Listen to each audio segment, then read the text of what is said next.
Hey everyone, this is Christoph Keim of the Forney Museum of Transportation in Denver. Today we're going to be doing a deep dive, in-depth look into one of the early American automobiles in our collection, a 1903 Olds Curved Dash.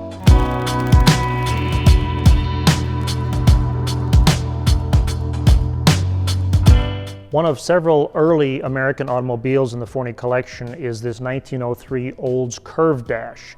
And this is a very early example of a mass-produced automobile. At the time, the early automobile manufacturers were essentially custom building automobiles. And Oldsmobiles were built and begun, the company was actually begun by Ransom Olds. And he believed in building an affordable automobile that many Americans could afford to own, and was sort of, if you will, a pioneering predecessor to Henry Ford.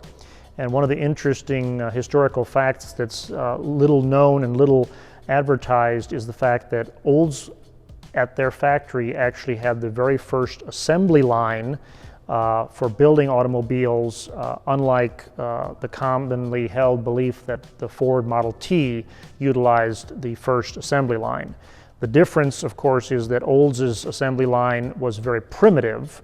It was actually a rope and chain driven assembly line where the vehicles would be pulled from station to station, and each individual employee was assigned a specific task in assembling the automobile. Versus the Ford Model T, which was a much more modern assembly line that was mechanized. But unfortunately, Olds doesn't receive the credit for having the first assembly line. These particular vehicles were extremely popular.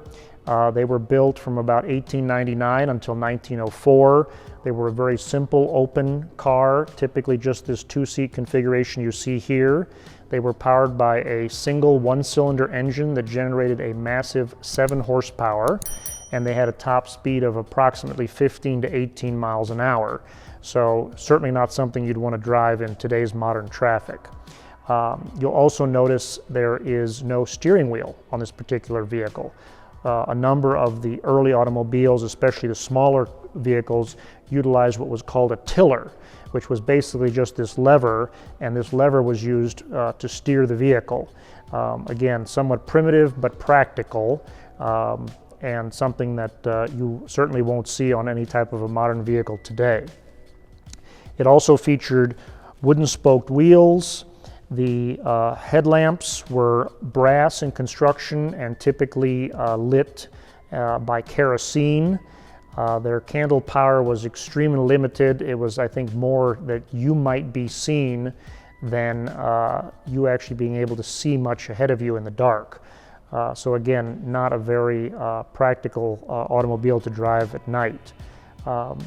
But as you can imagine, there's no power steering, no power brakes, just a very, very basic form of transportation. Oldsmobile built approximately 2,000 to 2,500 a year during its production, and quite a number of them do survive today because it was, in its time, a very quality-built automobile despite its somewhat flimsy appearance. And if you needed to move livestock or get a horse out of the way when you were driving this through a rural area or in the city, you had to utilize this very, very modern piece of technology, which is basically just an air horn. So kind of a fun little piece. And we've taken this to a number of automobile shows, including Denver's New Car Auto Show. And it actually garnered perhaps more attention than any of the modern high-end sports cars and SUVs of today. So sort of a glimpse into the early era of the automobile in America. So just a few interesting facts, biographical facts about Ransom Olds, who pioneered and came up with this Curved Dash. Ransom Olds was a really prolific inventor and had a lot of good ideas. And in addition to pioneering this early one-cylinder automobile, he also is credited with creating and mass-producing the very first motorized lawnmowers. He owned a large estate in the Lansing, Michigan area, and observed his staff trying to mow the expansive lawns there at the estate. and it dawned on him, why couldn't these push mowers actually be motorized? And so he developed, designed, and came up with a motorized version of the rotary lawnmowers, which then went on to the lawnmowers we know and use today.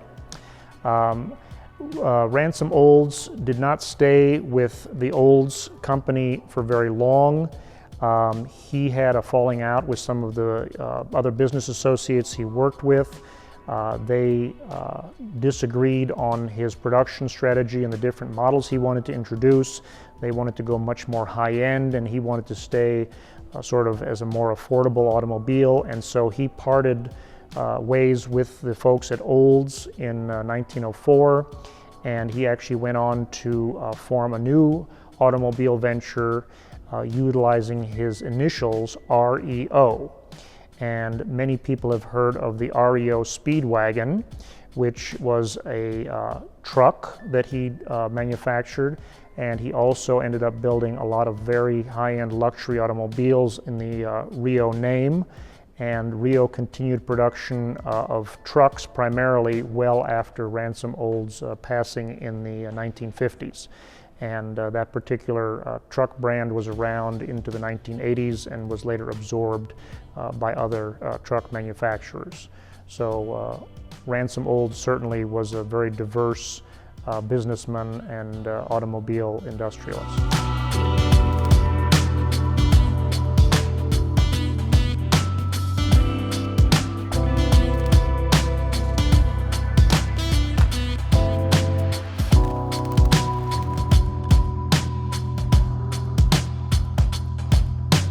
I want to thank everybody for joining us today for this in-depth deep dive. And for those of you who are interested in more about the Forney Museum, be sure and visit us at forneymuseum.org or reference the additional information below. Again, thanks for visiting and have a great day.